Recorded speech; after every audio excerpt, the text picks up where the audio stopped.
It's the Locked On Flyers podcast for Friday, January 19th, your daily dose of Flyers news, analysis, and high quality content that is still not recovered from that Owen Tippett goal. Yeah, that was crazy.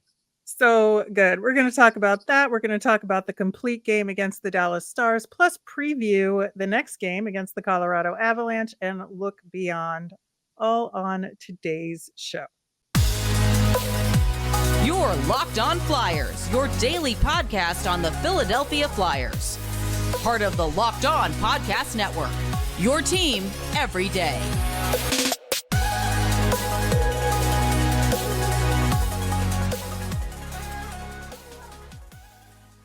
Hey there, and thanks for making Locked On Flyers your first listen every day. I am Rachel Donner. You can find me on the app formerly known as Twitter at rmiriam. I'm here with Russ Cohen, who's on all your favorite social media apps at Sportsology and coming to us from the Wells Fargo Center. We are at Locked On Flyers on Instagram, Threads, Blue Sky, and Twitter as well. Today's episode is brought to you by FanDuel. Make every moment more. Right now, new customers get $150 in bonus bets guaranteed. When you place a $5 bet, visit FanDuel.com/locked-on to get started.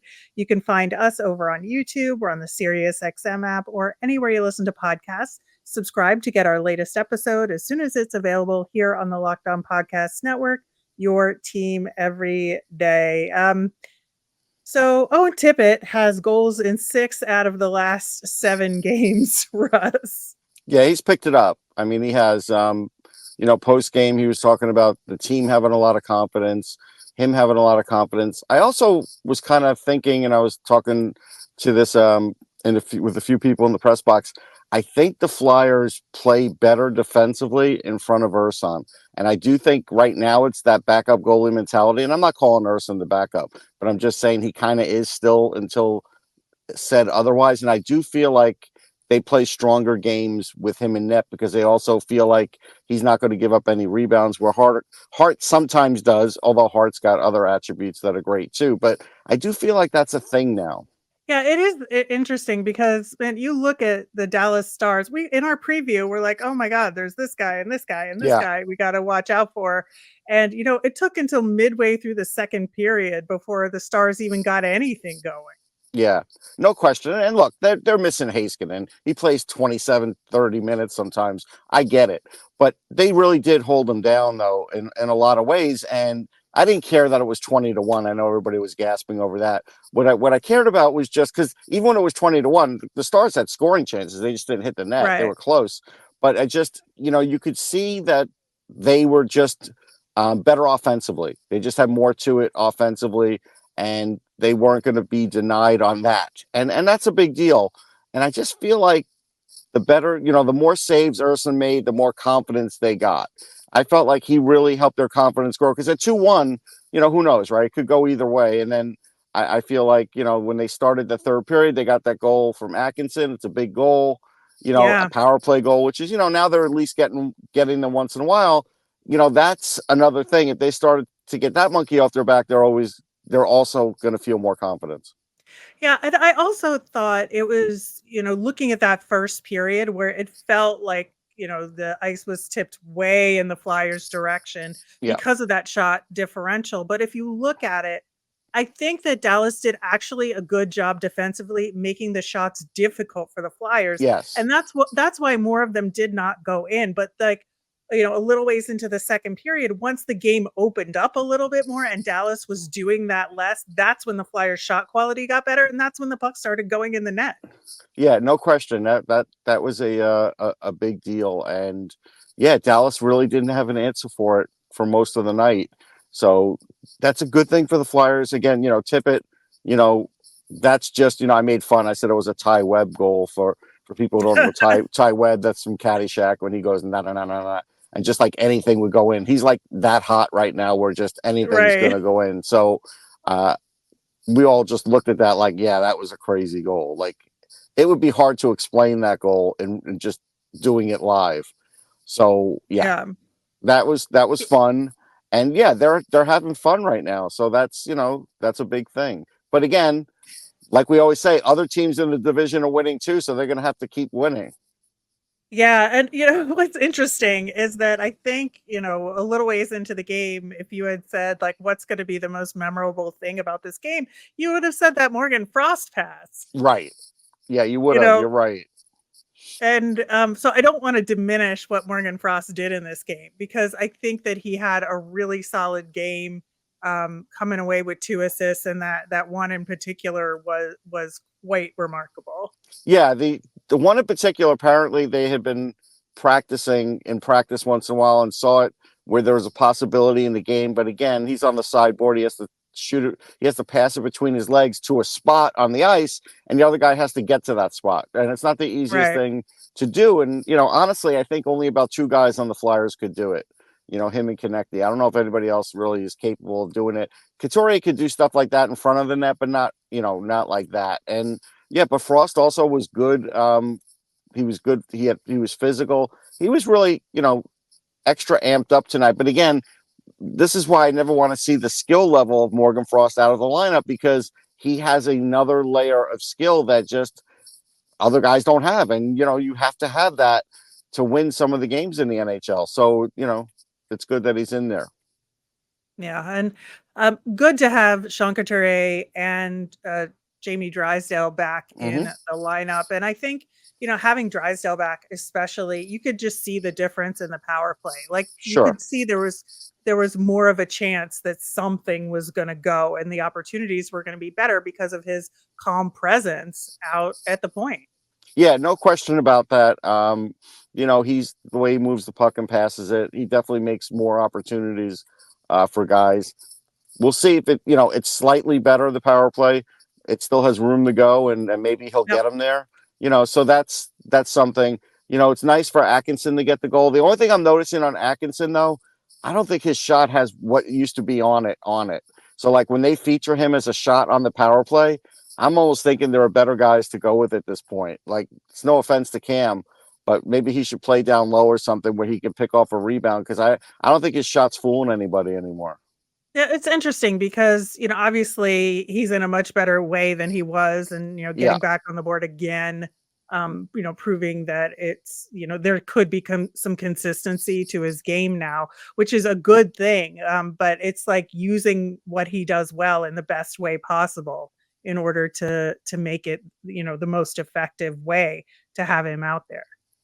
Yeah. I think maybe the most effective way is to have him closer to the net. I'm thinking that more and more. So we'll see, what adjustments they make with that. But yeah, good game, no question. Next game is going to be hard too. Yeah, and Harder, it I is. should say. Yeah, yeah, but we keep saying that, and I they know. keep they keep I think outperforming themselves against these Central Division teams that are really good, Yeah, no and question. I think that it's just like it's not something that was expected, but as you see it develop, you're like, yeah, this team actually can do this, you know. Yeah, it's just with the 11-7. I don't know what the record is with the 11-7. I have a feeling they still have a losing record with the 11-7 though. And so I wouldn't want to roll the dice on the 11-7 next game like we talked about, but uh Or I don't like we know. will talk about in the Yes. next segment. Yes, like Kreskin. But I don't know. I would like to see Bobby Brink draw back in, especially against the Yeah. Avs. That's a Yep. team that he certainly would get pumped up for. We'll see what happens. Like, I'm not sure what's going to happen yet. Yeah, yeah, absolutely. But it has been wonderful to see. Love that win streak added to for the Flyers, 5 in a row. Now, let's make it 6.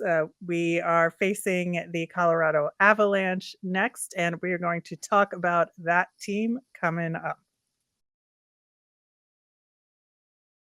We're all driven by the search for better, but when it comes to hiring, the best way to search for a candidate isn't to search at all. Don't search, match with Indeed.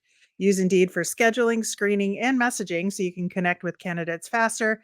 And Indeed doesn't just help you hire faster. 93% of employers agree Indeed delivers the highest quality matches compared to other job sites.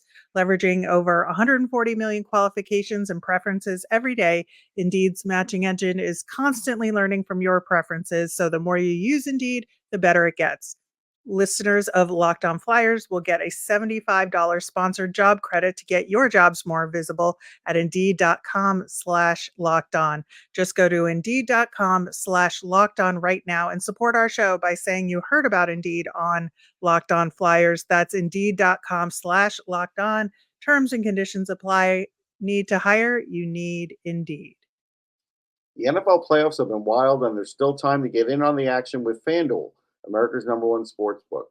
Right now, new customers get $150 in bonus bets guaranteed when you place a $5 bet.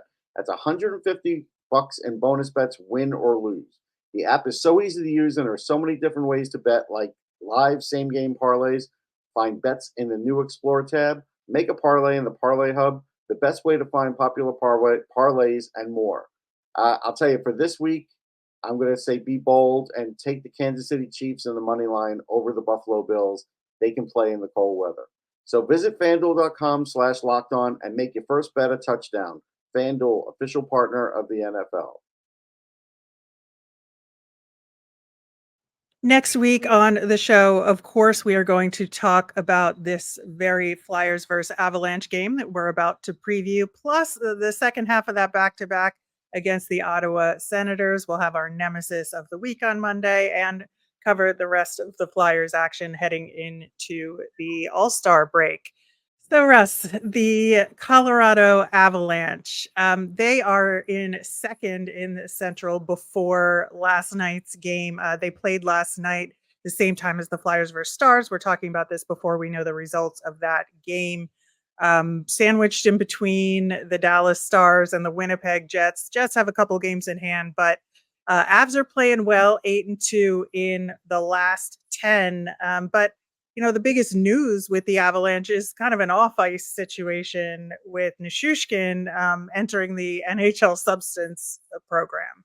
Yeah, that took him, or at least took me by surprise. So that's going to hurt him a little bit. But they do have a lot of talent. I don't know if that's really going to get them off their winning ways. It's just a missing ingredient.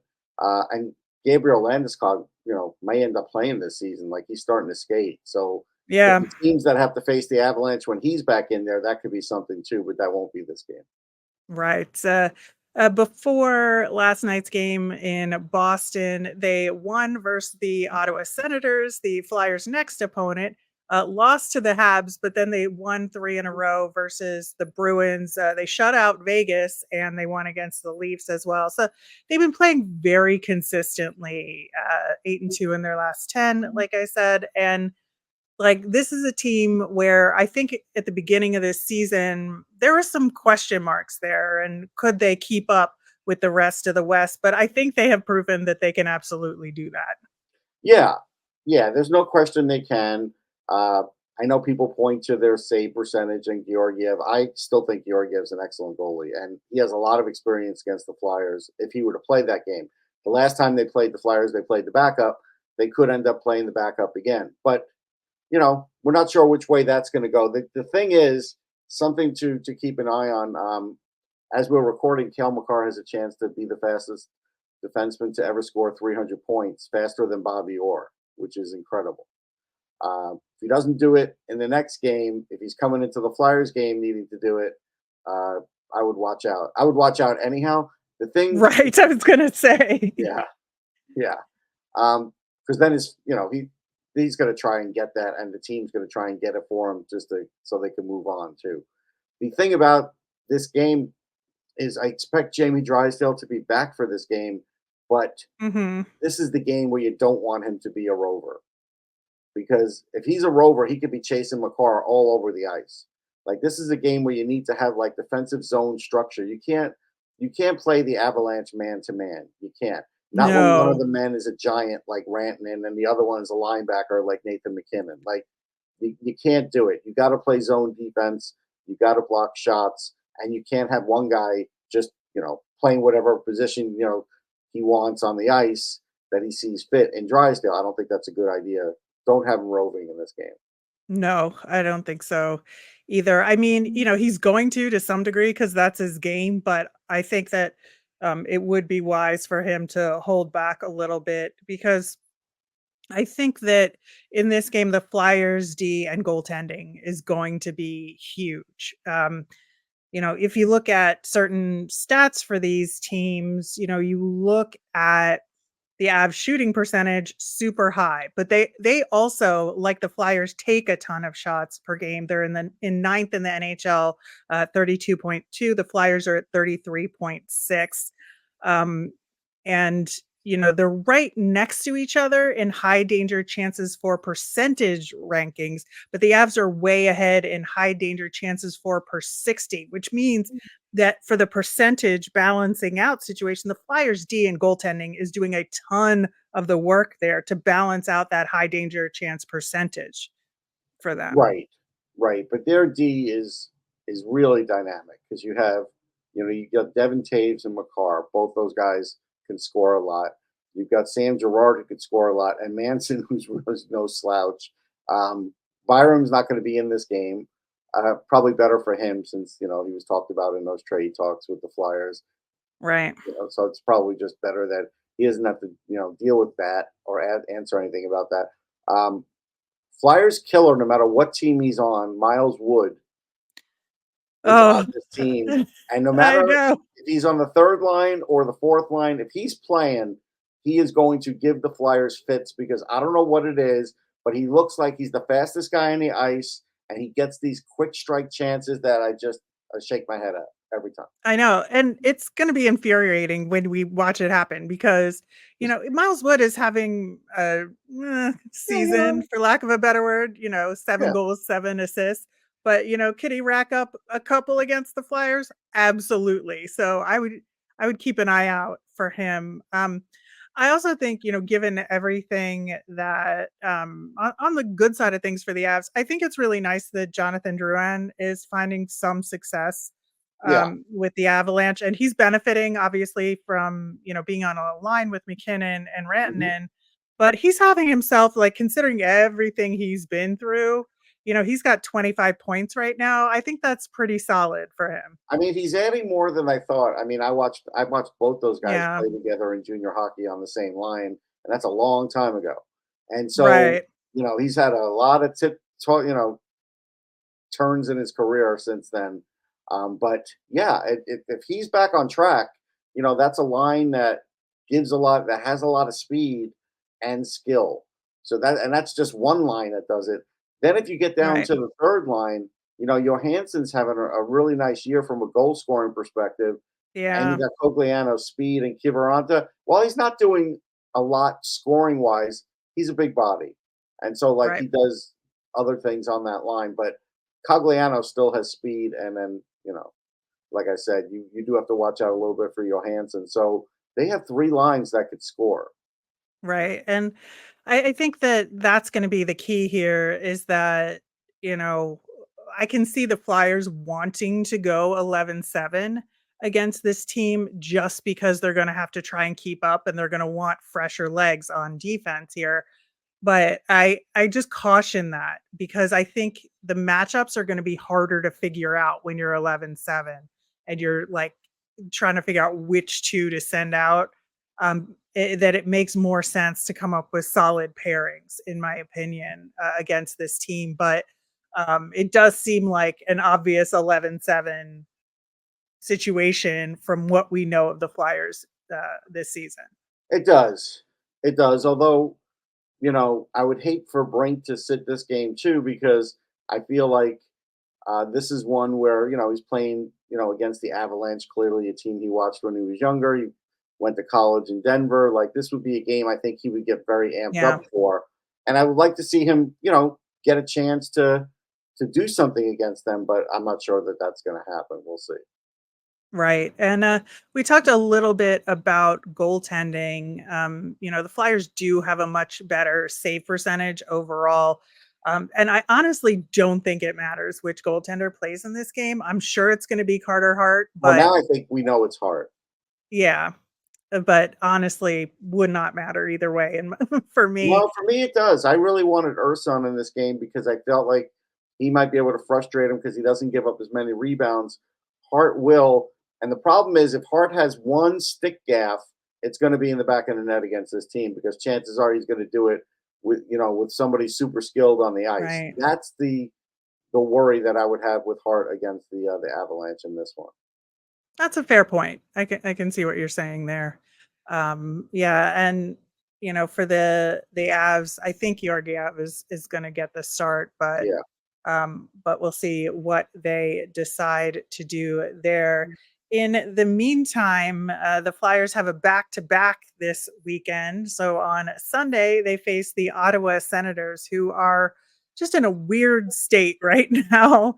And sort of beyond that, we want to take a look ahead to next week and the last few games before the All Star break. And we will do that coming up next.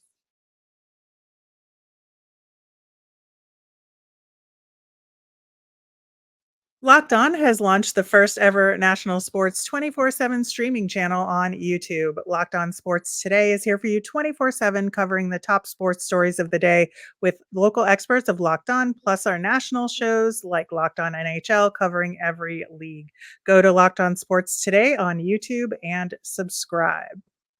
Like I said, Russ, the Sens are the second half of the back-to-back at home in afternoon games. That's a dinger always when you have back-to-backs in the afternoon for the Flyers. And Senators are such a conundrum to me because, all signs at the beginning of the season were pointing to them being better this year. And they made some key moves. But it just has not panned out. They're 3-7 in their last 10. They're at the bottom of the Atlantic. They're starting to drift out of even remote chance of making the playoffs this year. And I think, some people might have put them as maybe not definitely going to make the playoffs, but maybe going to compete for a wild card spot this year. Like, what do you think's going on in Ottawa? What I think's going on is, they had that front office shakeup. Then they kind of went status quo with a coach that was going to be fired at some point with DJ Right. Smith. So I think that hurt the team a little bit. Then you had Jacques Martin come in there for a little bit. And I think that was okay. And I think there's players there now that are worried about being traded. I think there are players there now that just are a little demotivated.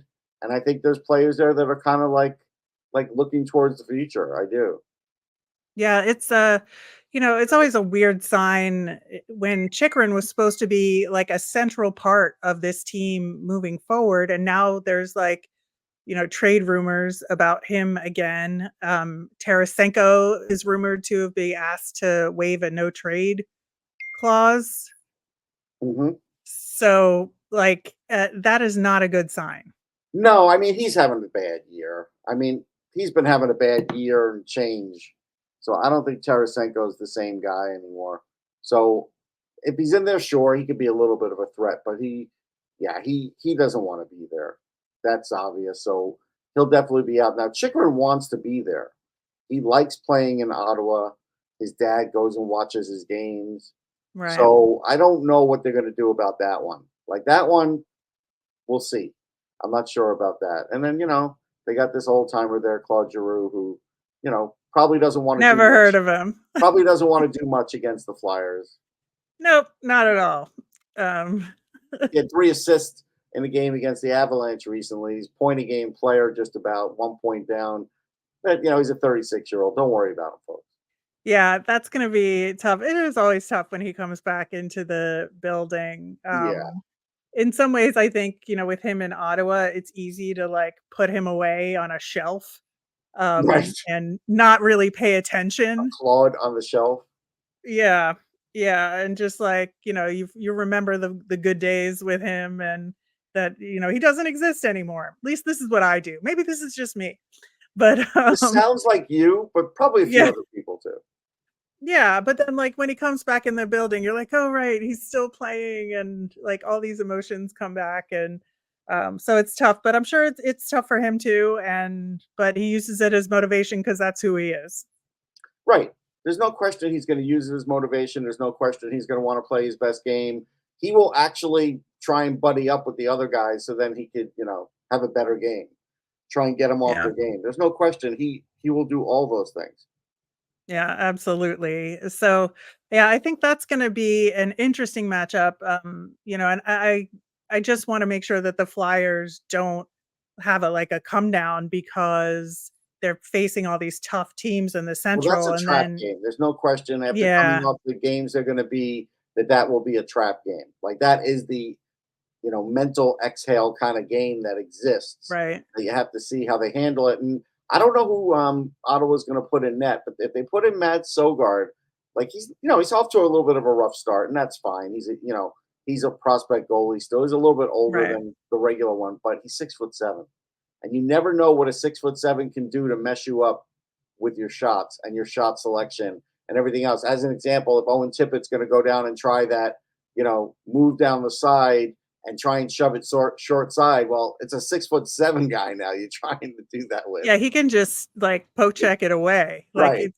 It's not even going to be an issue. Yeah, that's a really good point. But yeah, so hopefully the Flyers can maintain the level of play that they have on Sunday against the Sens.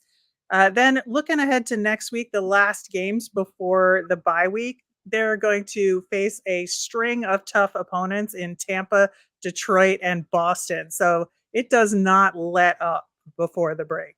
No, no, it doesn't. And they'll be happy when the break is there. I mean, they will. Everybody but Travis Konechny, who will have to go to the All Star game, he'll be happy about that. Don't get me wrong, but he's just not going to get any rest. Right. But the other guys, yeah, they're going to be happy because there's already that illness that went through the team. We see the Couturier's possibly still nicked up. We don't fully know what's gonna, what his status is, and so yeah, I mean, it's one of those things that it'll be welcomed. Yeah, and I think, ending that string of games against the Bruins, who are just relentless, that is going to be a tough way to end a string of games. It is because you want to end with a win, and they are going to do everything in their power to not let you win. And they're going to do it dirty, and they're going to do whatever it takes. Marchand's going to be there, and Marchand is always a factor against the Flyers, always. Yeah, every single time. It does help that it's at home, so they'll be able Yeah. to, um, you know, have that sense of comfort, but it's also an afternoon game. So love to end. No, that's never great. I know.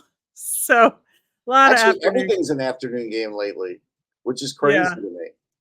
I know. I know. It's all kinds of weird. But after that, the Flyers will have a little over a week off before then they will hit the road again and face yet another tough team in the Florida Panthers. So and it never ends. It never ends for the Flyers. But I think that they've figured out a way to be competitive in all of these Yeah, they situations, got to and keep it up.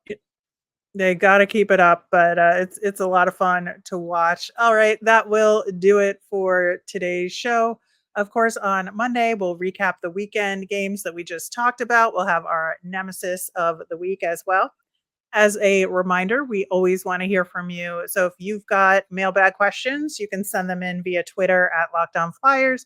You can email us at lockdownflyers@gmail or comment over on YouTube. I am Rachel. I'm on Twitter at rmiriam. That's RMIRIAM. I'm Russ. I'm at Sportsology, SPORTSOLOGY. Have a great weekend, everyone.